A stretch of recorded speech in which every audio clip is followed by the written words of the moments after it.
A few meters from the historical cotton tree in the center of the capital city Freetown, which served as a shelter for the first set of freed slaves to land in Sierra Leone, stands the age-long command center, the country's seat of power, the State House. Today, these walls shelter one man and his lieutenants, spearheading a revolution to about 8.2 million Sierra Leoneans from the shackles of both poverty of the mind and means.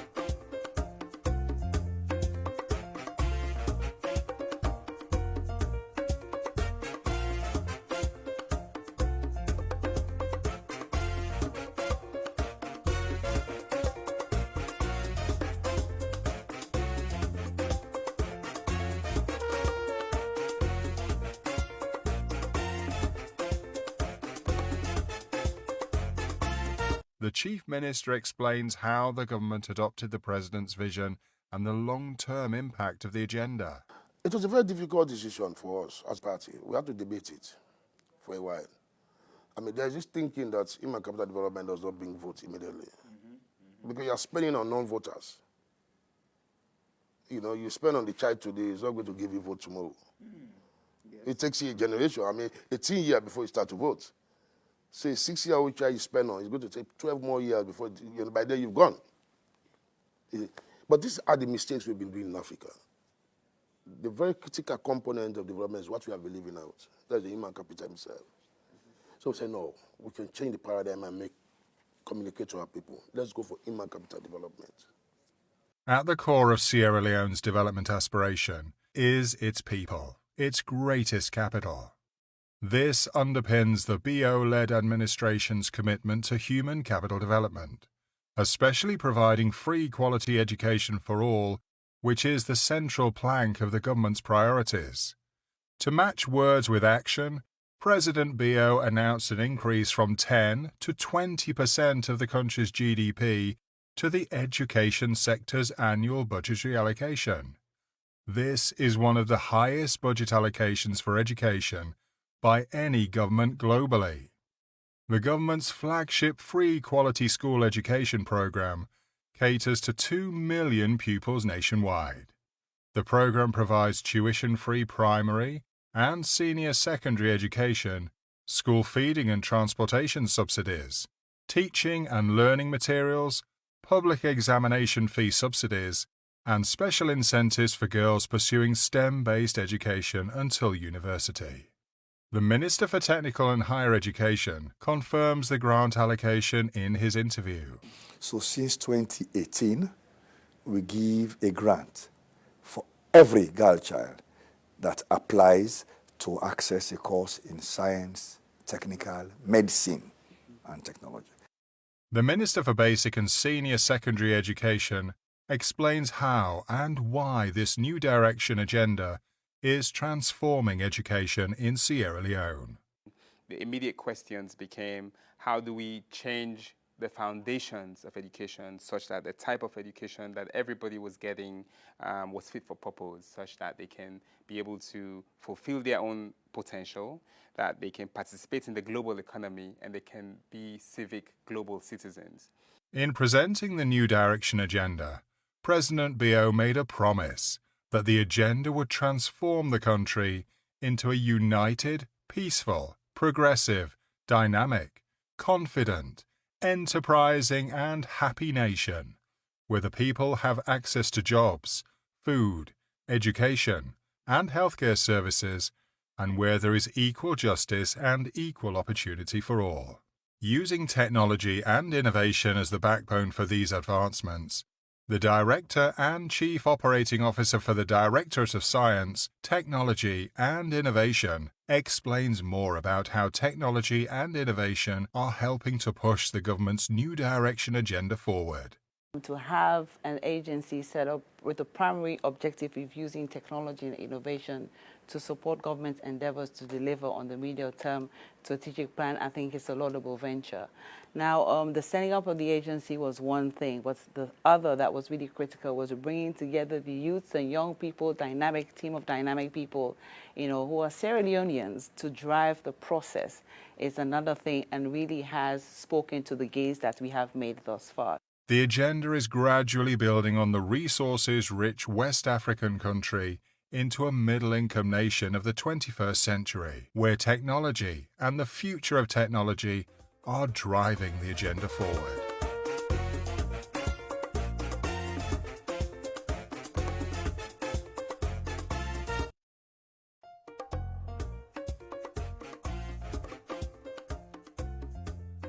A few meters from the historical cotton tree in the center of the capital city Freetown, which served as a shelter for the first set of freed slaves to land in Sierra Leone, stands the age-long command center, the country's seat of power, the State House. Today, these walls shelter one man and his lieutenants, spearheading a revolution to about 8.2 million Sierra Leoneans from the shackles of both poverty of the mind and means.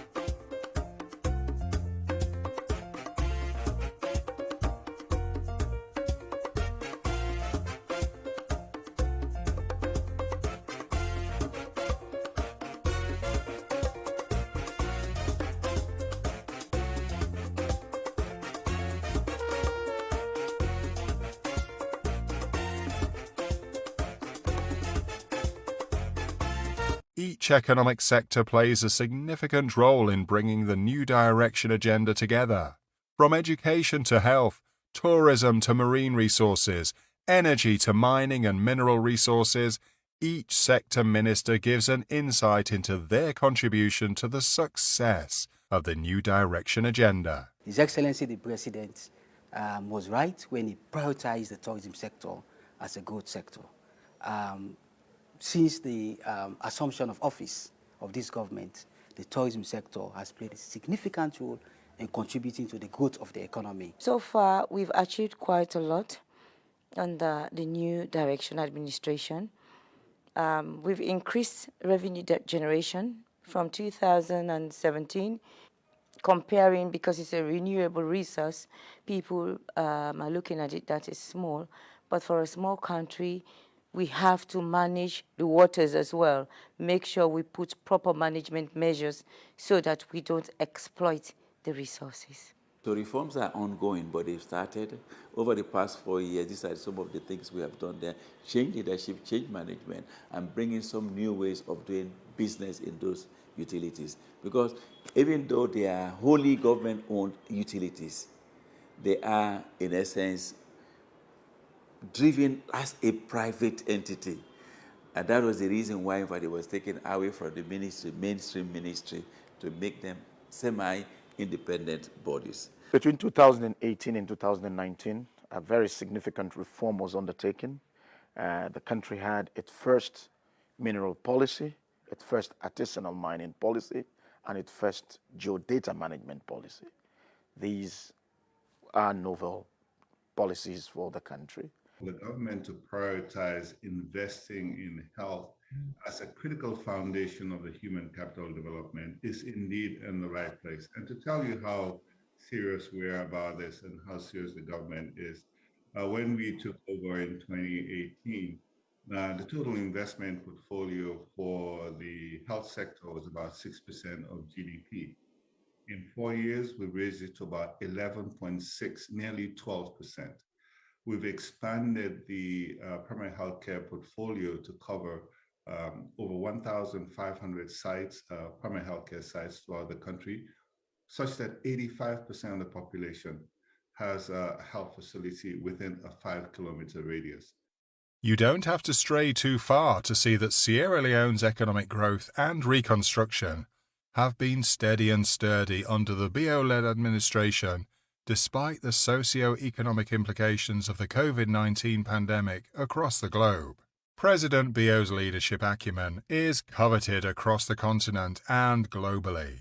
From ECOWAS, the AU to the UN, President Bio has contributed meaningfully to addressing some of the most pressing issues confronting leadership in the continent and international arena. Sitting here, I can make a change, which I couldn't do a few years back when I was just an ordinary person. So I would want to appeal to all colleagues around Africa, in whatever leadership position you find yourself, to be an instrument of change. You have the influence now. As a true statesman, President Julius Maada Bio has committed his entire life to serve Sierra Leone, the land that he loves, from cradle to adulthood. The Sierra Leone of our dreams has appeared on the horizon, and as a sustained pattern, as established by the President and his able team, will no doubt get us there sooner than later. As we march on to the Promised Land, we are confident that history will be kind to President Julius Maada Bio and his team for making Sierra Leone a country set on a hill for the benefit of all Sierra Leoneans.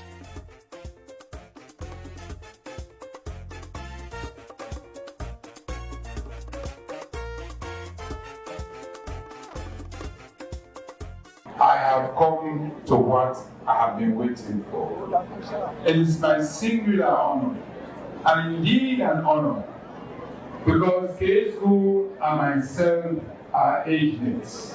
We came into existence in the same year. And it is my privilege, as people who live in this country, it is not every day you have the privilege and opportunity to invite your head of state to do anything for you. For me, it is particularly special honor for me to invite Your Excellency to please and I do hope, sir, in doing that, you will remember the eloquent expose you gave us while we were in your induction class about doing quality education. Ladies and gentlemen, His Excellency, the President.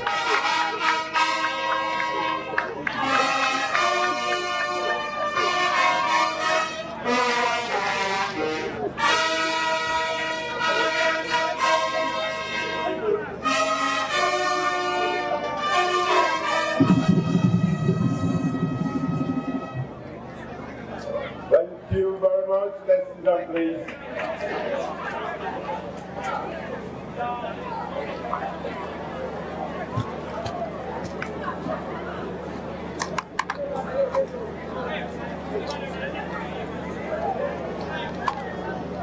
Chairman, ministers, deputy ministers,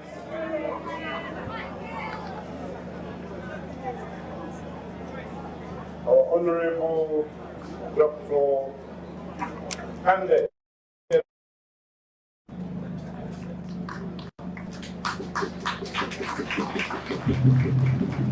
By the way, I cannot proceed without mentioning his name because we are in an alliance, the NDC, and the two are the political parties.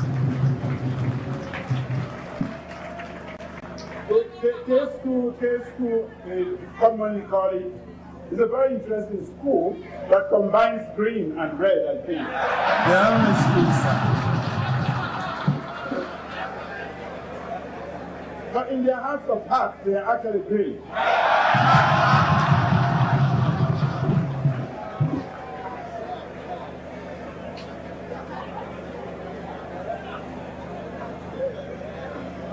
Executive members and general membership of the Kenema Old Students Association, the chairman and members of the Board of Governors, the principals, staff and pupils of the Government Secondary School Kenema, parents, guardians,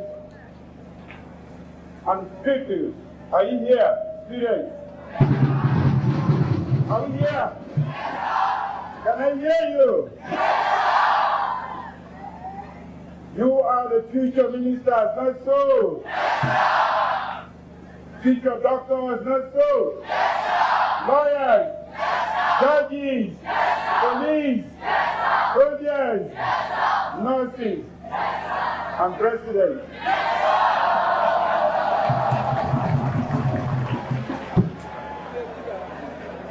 well, today I'm here for you. I'm here for you, and I'm here to celebrate my birthday with you. Thank you, thank you. Thank you, thank you, thank you. For me, education is not only a matter of national obligation, but also a passion.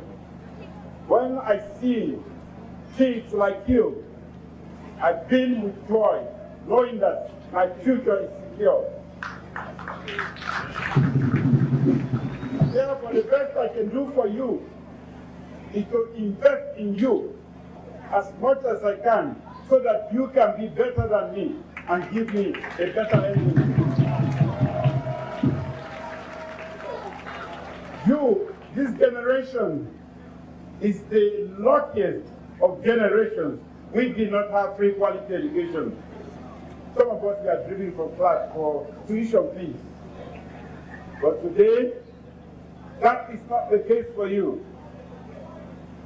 Today, I address you as an honorary alumnus of the government, great government secondary school.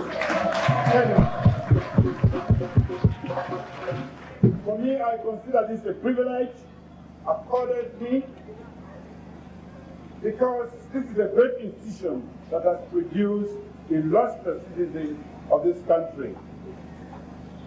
We all know that in 1952, when the government secondary school, Kenema, was established, the founders had 4 powerful words to represent the ideals of this great institution. Ut optimum, meaning, thank you. 71 years on, this institution has tried to show that you don't only have to be the best, you should always be the best.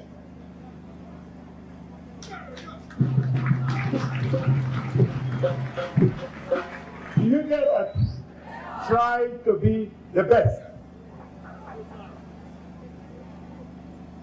You have produced quite a lot of good people around the world that are serving this nation and the world at large, and even this community, for which we are grateful, and we want to continue to produce more.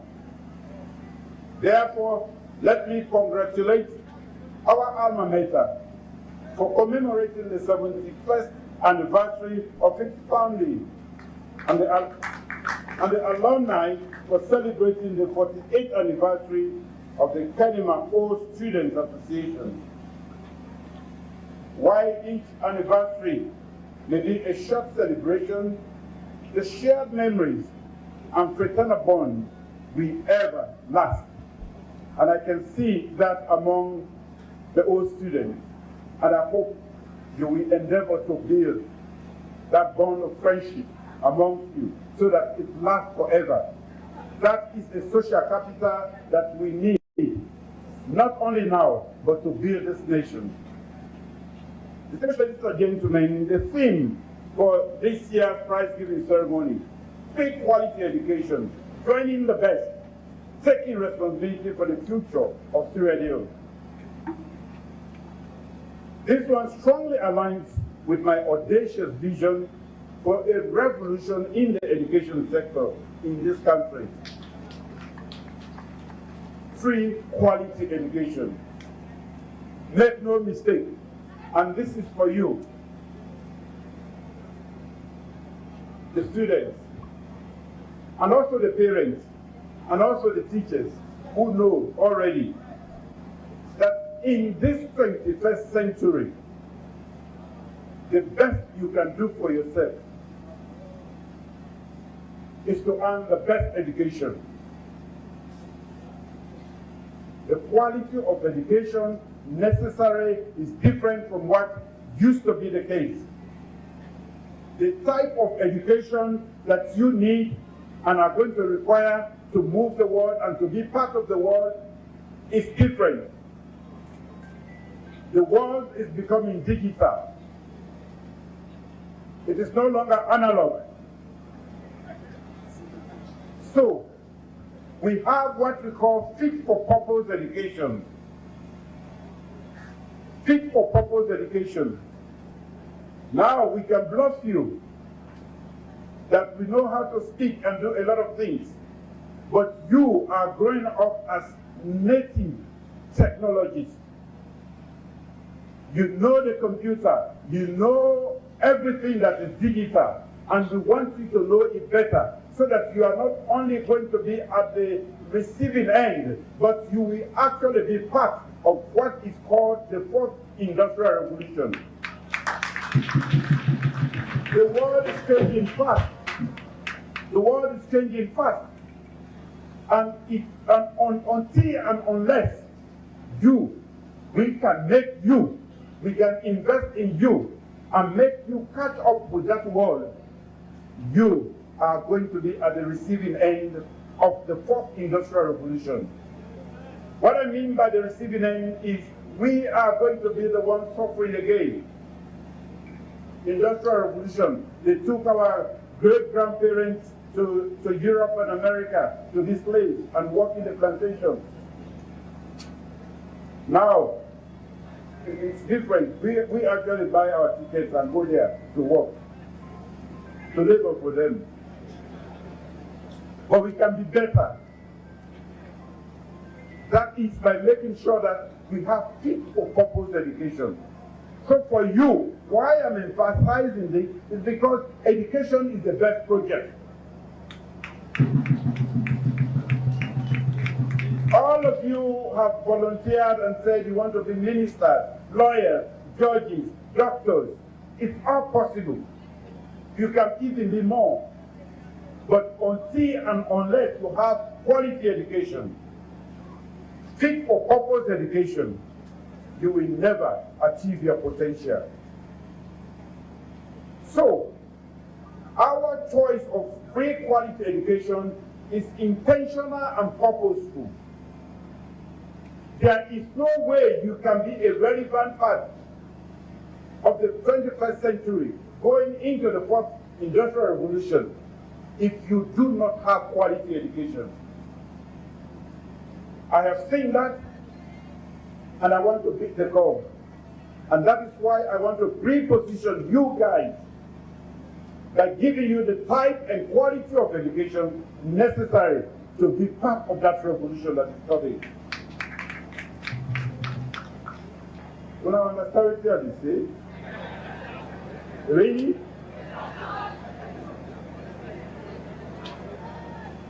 You know, it's like you have 100 meters to do, and somebody is trying to sneak you with you and take you at least 20 to 30 meters ahead, so that by the time your other colleagues catch up with you, you have already finished the race. That is the advantage the free quality education is meant to do.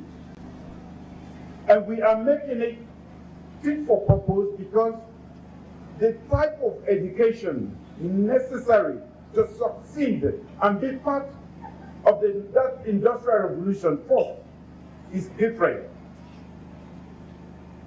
You should recognize that and prepare yourselves. It should not be your parents' business.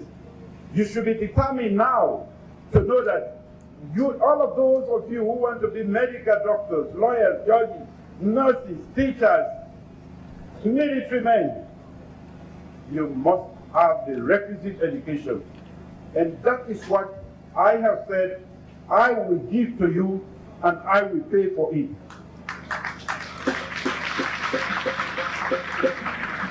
Why am I paying for it? Because I don't want you to give any excuse. I'm not going to school because my dad or mom could not afford it.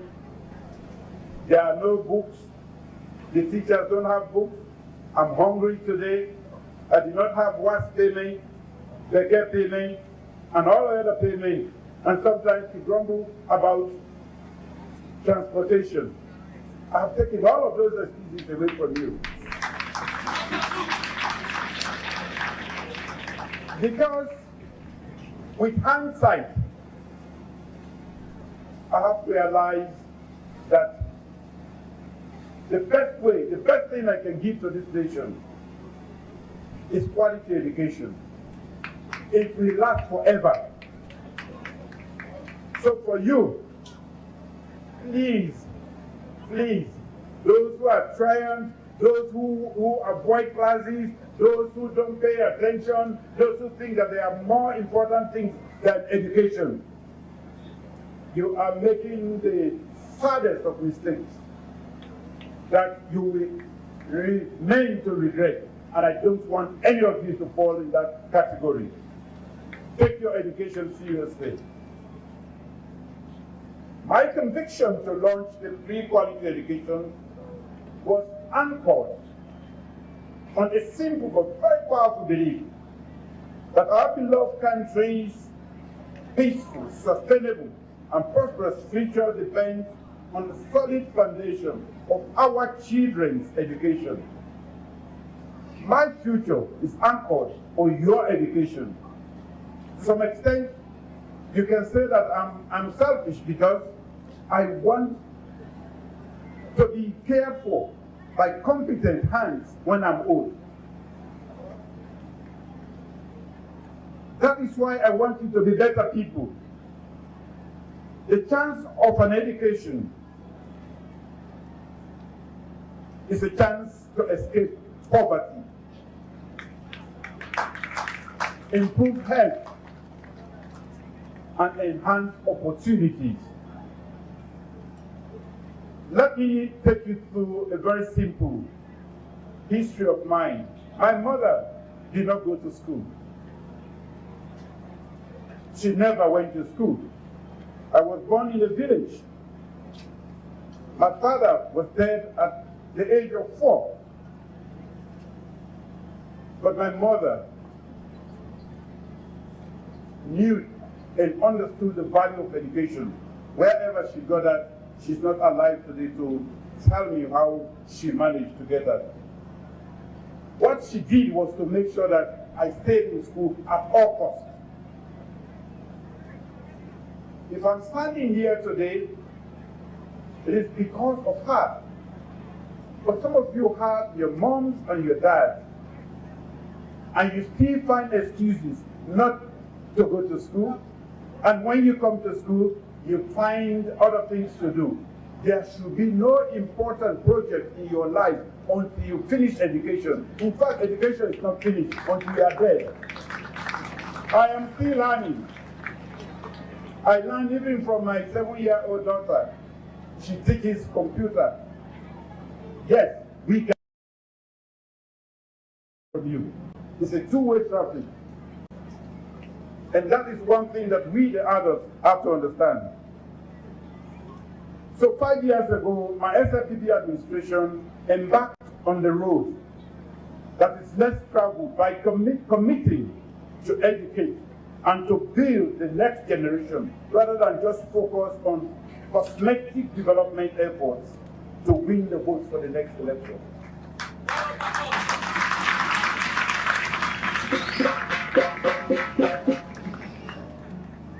To the minds of many people, it was risky, a political risk, to embark on education. Because some of you that we have invested so much in are not going to vote. But I knew that. But I was not investing in you to vote for me. I'm investing in you to build through you, to build yourself. Because education is important and good for personal and national development. Through our globally acclaimed free quality education, we have made strategic policy and financial interventions to invest in our children's future very decisively. Despite the tough global economic climate brought about by the COVID-19 pandemic and the ongoing Ukraine war, Russia-Ukraine war, my government increased the nation's annual budget allocation to education from 15% in 2018 to 22%. That is to support primary, secondary, higher technical vocational education and training. I must let you know that this is among the highest in the world of any budgetary allocation to a sector. In 5 years, the free quality education policy intervention have enabled the enrollment of 1 million new children into school nationwide. We have recruited over 12,000 teachers, increased the retention rate of pupils by 100%, increased the number of students taking public exams by more than 400%, provided free tertiary education for girls studying STEM subjects, and free school feeding for over 600,000 children. I was in the north some 2 weeks ago, and somebody recanted a story for me. They said, in the morning, my children pack their plates and spoon before eating their books because they are short of food in school. We take it for granted and we may laugh at it, but it's serious. A hungry man is an angry man, and a hungry child is a pestilent child. You will not learn, you will not listen. If teachers are so hungry, let it teach fine. Not so? If they let anybody talk.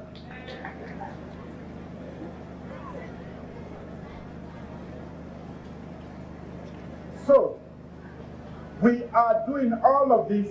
If you look at our manifesto, the social contract we drew and presented to you, we only said we will make access free. That is to make sure that everybody can go to school. But once we started this, we realized that some people go to school hungry and therefore cannot learn. Some kids from very difficult backgrounds.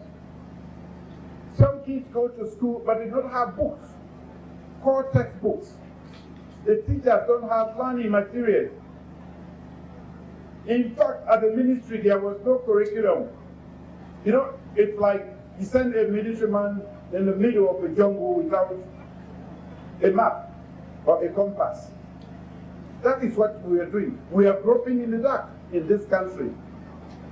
All of that have been taken care of today.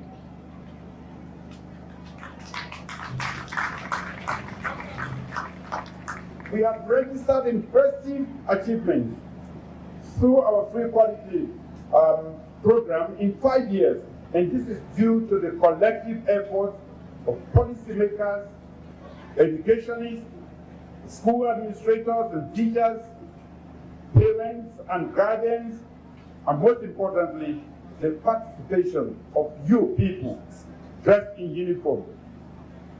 I cannot take the credit for what has happened today. I cannot take the total credit. The teachers have played an important role. School administrators have played an important role. You too are receiving. You've taken the challenge. So this is a collective effort. This is how nations are built. Not by the president, not by the minister, not by only the policymakers, but the collective. And that is why I keep saying the free quality education, if we are genuine about sustainable development in Sierra Leone, should be a national project that whichever party is empowered at any time. So therefore, I take this opportunity to thank all the stakeholders who have participated in making our New Directions flagship program a success. Sierra Leone has become a shining example using education as the most powerful weapon to transform a nation. As a result of the positive development efforts in our education sector,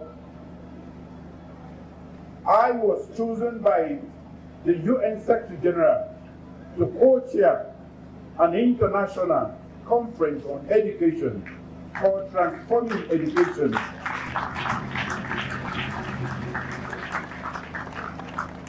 When I sat there, what was before me was the flag of Sierra Leone and the name Sierra Leone, the Republic of Sierra Leone. Sierra Leone is beginning to emerge from the stigmas of the past, when we were only known for corruption, wars, Ebola corruption, COVID came and went without corruption, but with a very good administration. Thanks to our administration. So when it was time to discuss at the world level, the United Nations Secretary General himself said, the only president worthy to sit by my side here is the President of the Republic of Sierra Leone. And after that, he had the choice to choose, the option to choose 5 leaders around the world to champion education. And I am the only one in Africa, and the other 4 are scattered in other continents that he chose to be champions of education in the world.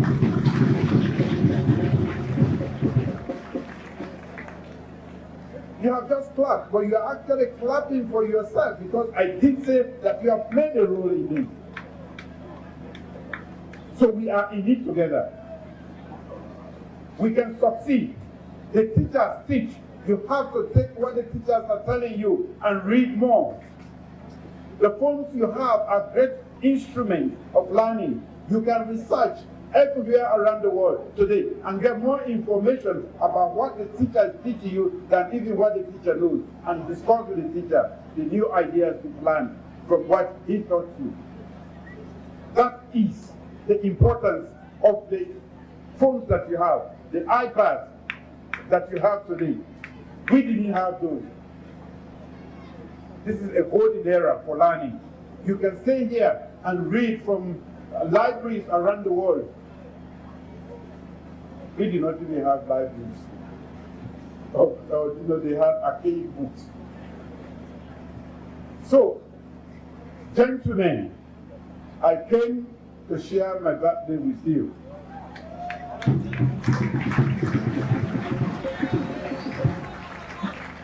Coming from a village and a mom who never read, who was not opportune to go to school, and to stand before you and this nation, I am challenging each and every one of you that you can be more than me.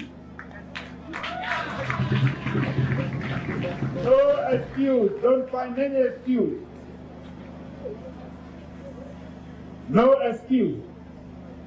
You can be the doctors you want to be. You can be the judges, the lawyers, the teachers, the policemen, the soldiers, being the Secretary General of the United Nations, and all the positions in the world. I mean, you can achieve your potential, but then you have to put education first. And that is why we are investing in you. Take it seriously, and you will never regret it.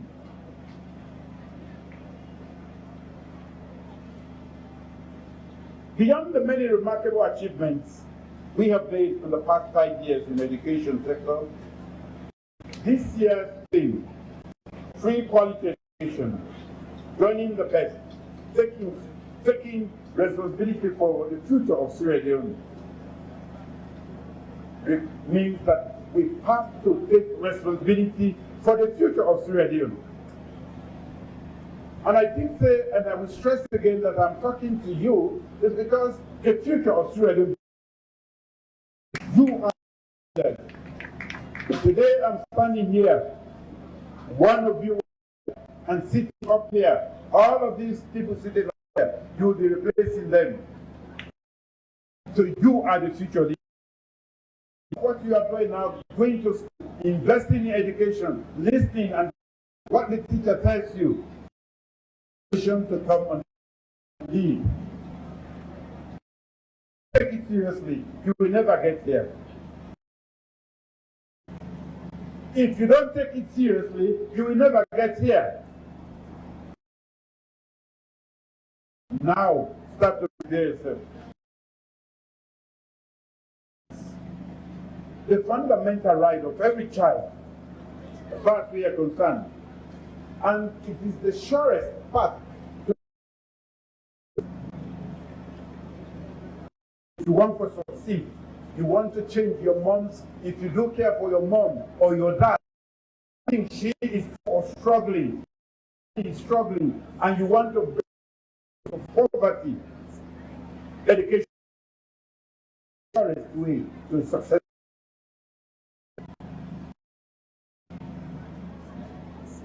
It gives unity and a way to the world. And I believe that Sierra Leone, no sustainable future without educated leaders, including teachers, nurses, farmers, politicians, and economists. The free education program allows to build a better future and invest in architects of that future.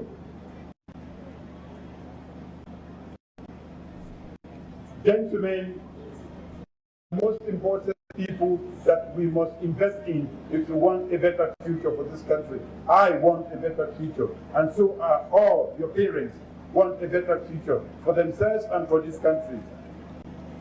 Today, I ask each of us, teachers, school administrators, policymakers, parents, guardians, and pupils, to continue taking responsibility for Sierra Leone's future through the free quality education program. The continued success of free quality education program must be our collective responsibility. This is not about Madabil.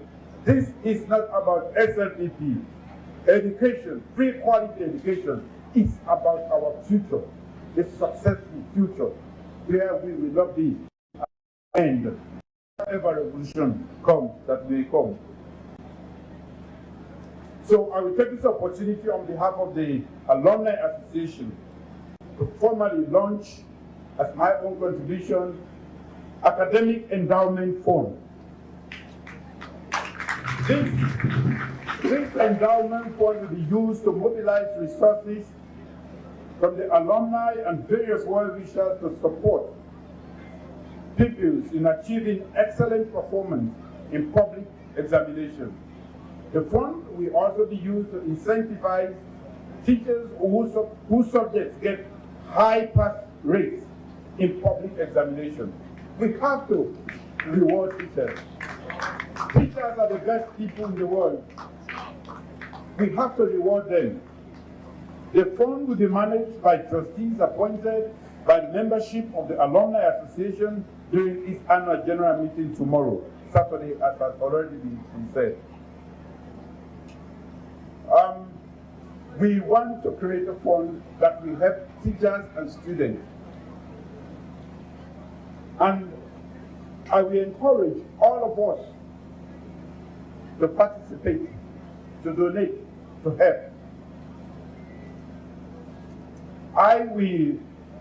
The seed funding for that will be 500 million, which I will donate on behalf of my family.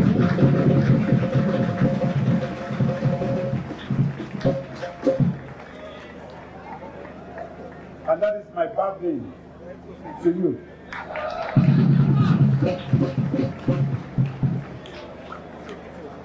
I'm also delighted to know that as part of our efforts, the Alumni Association is trying to improve the school's infrastructure. And I'll be turning the sword for that proposed ultra-modern administrative building for the GSSK.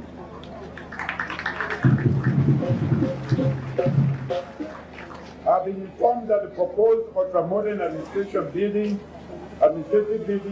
will expand the administrative facilities for both staff and pupils.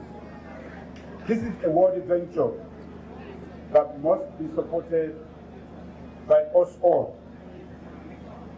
I will also donate to that, but I will speak with the principal.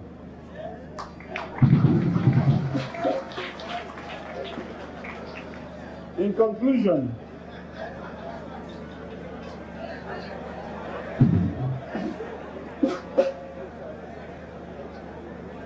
conclusion, I want to thank the Kenema Students Association, COSA, for inducting me as an honorary member 007 HM007. I'm honored and grateful for the privilege to be part of this great government secondary school, Kenema. Finally, to our dear pupils,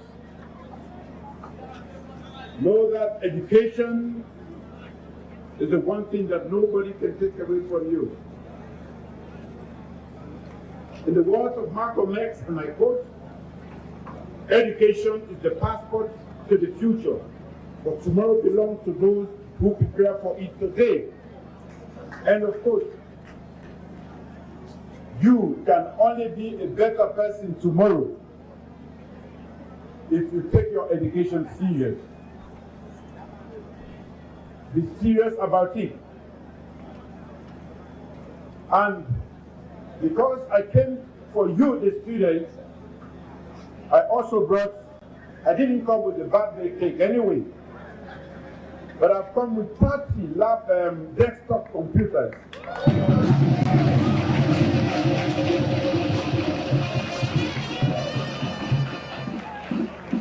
30 desktop computers. I'm not going to send them, they are here already. And the samples are over there. Please, please, learn to work hard to achieve your dreams in life. Just having ambitious goals is not enough. The process of reaching your goal is what counts for a successful living. On that note, I wish you all the best in your education journey. And I congratulate all the prize winners who are going to be awarded different prizes for their good work. I thank you all for the warm welcome which I normally get not only from KSS, which you call GSSE. We have, but for Kenema, this is my home. Kenema is the only place, even if I come 1 o'clock, I'm welcome. I am grateful, and I want to give back. And the best people to give back to are you, the kids, because you are going to take care of Kenema in the future. Thank you. Thank you. Can we all give His Excellency standing ovation?